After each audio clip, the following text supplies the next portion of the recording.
بسم اللہ الرحمن الرحیم۔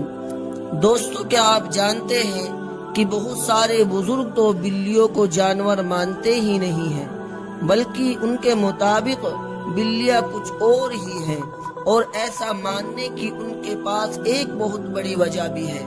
آج کی ویڈیو میں آپ کو اسلام کی روشنی میں بلیوں کے بارے میں کچھ حیران کر دینے والے رازوں کے بارے میں بتائیں گے۔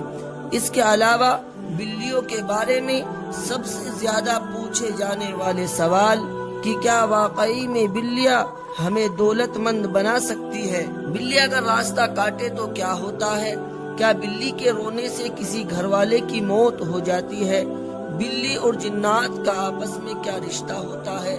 بلی کے بارے میں حضرت محمد مصطفیٰ صلی اللہ تعالی علیہ وسلم نے کیا راز بتائے؟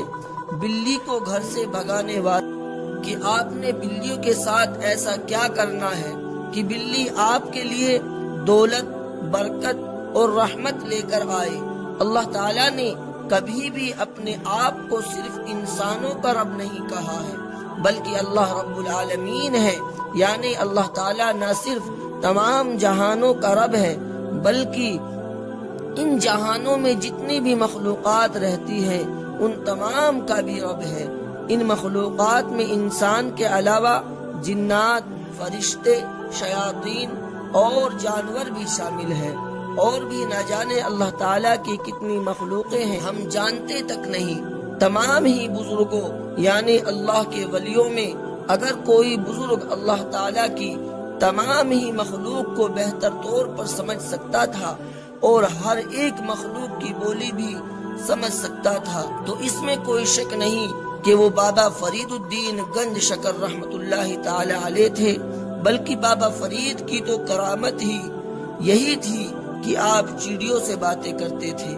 آپ خود بھی چڑیوں سے بہت زیادہ پیار کرتے تھے اور چڑیا بھی آپ سے بہت زیادہ پیار کرتی تھی، لیکن بابا فرید صرف چڑیوں سے ہی نہیں بلکہ اللہ تعالیٰ کی جتنی بھی دوسری مخلوقات ہے جن میں بلیاں بھی شامل ہے، نہ صرف ان کی باتیں ہی سمجھ سکتے تھے بلکہ ان سے بات چیت بھی کر سکتے تھے۔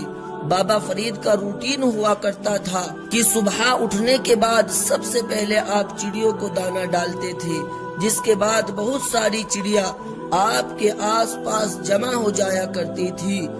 اب دوستو، بلی بھی کیونکہ ایک شکاری جانور ہے تو بہت ساری چڑیوں کو ایک ساتھ دیکھنے کے بعد بلیاں بھی وہاں آ جایا کرتی تھی، اور اکثر بلیاں چڑیوں پر حملہ کر کے چڑیوں کو پکڑ کر کھانے کی کوشش کرتی تھی۔ بابا فرید نے اپنے پاس ایک کپڑا رکھا ہوا تھا، جب بھی کوئی بلی چڑیوں کو کھانے آتی تو بابا فرید اس کپڑے کو اکٹھا کر کر ایک گیند سا بنا کر اس بلی کو مار دیتے تھے تاکہ بلی بھاگ جائے۔ ایک دن بابا فرید کا خدمت گزار کہنے لگا کہ آپ بار بار بلیوں کو کپڑے سے مار کر بھگاتے ہیں، اس سے تو بلیوں کو ذرا بھی چوٹ نہیں لگتی، یہی وجہ ہے کہ بلیاں بار بار واپس آ جاتی ہے۔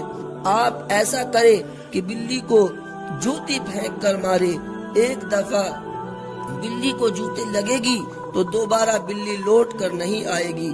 یہ سنتے ہی بابا فرید کو بہت زیادہ غصہ چڑھا اور بابا فرید غصے میں اپنے خدمت گزار کو کہنے لگے کہ میں تجھے نہ جوتی سے ماروں، خبردار دوبارہ اپنے منہ سے بلی کے بارے میں کبھی ایسی بات نکالی تو۔ جس کے بعد بابا فرید کا کہنا تھا کہ میرے رسول صلی اللہ تعالی علیہ وسلم نے بلیوں کو مارنے سے سخت منع فرمایا ہے۔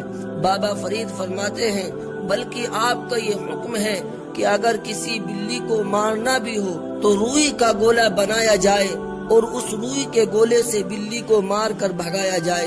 بابا فرید کا کہنا تھا کہ میں نے بلیوں میں دو چیزیں دیکھی ہے جس کے بعد نہ صرف میں بلیوں کی بہت زیادہ عزت کرتا ہوں بلکہ ان سے ڈرتا بھی ہوں۔ بابا فرید کا کہنا تھا کہ بلی کے اندر جو پہلی چیز پائی جاتی ہے کہ اللہ تعالیٰ بلی کی دعا اتنی جلدی قبول کرتا ہے جتنی ہر سال حج کرنے اور رات دن اللہ تعالیٰ کی عبادت کرنے والے کی بھی نہیں کرتا۔ اس لیے میں بلیوں سے بہت زیادہ پیار کرتا ہوں۔ لیکن بلیوں میں جو دوسری بات پائی جاتی ہے کہ بلی کی بد دعا بھی اتنی تیزی سے لگتی ہے جتنی کہ کسی مظلوم کی بد دعا، اور یہی وجہ ہے کہ میں بلیوں سے ڈرتا ہوں، کہیں میں بلیوں کے ساتھ کچھ برا نہ کر دوں جس کے بعد بلیوں کی بد دعا مجھے بھی لگ جائے۔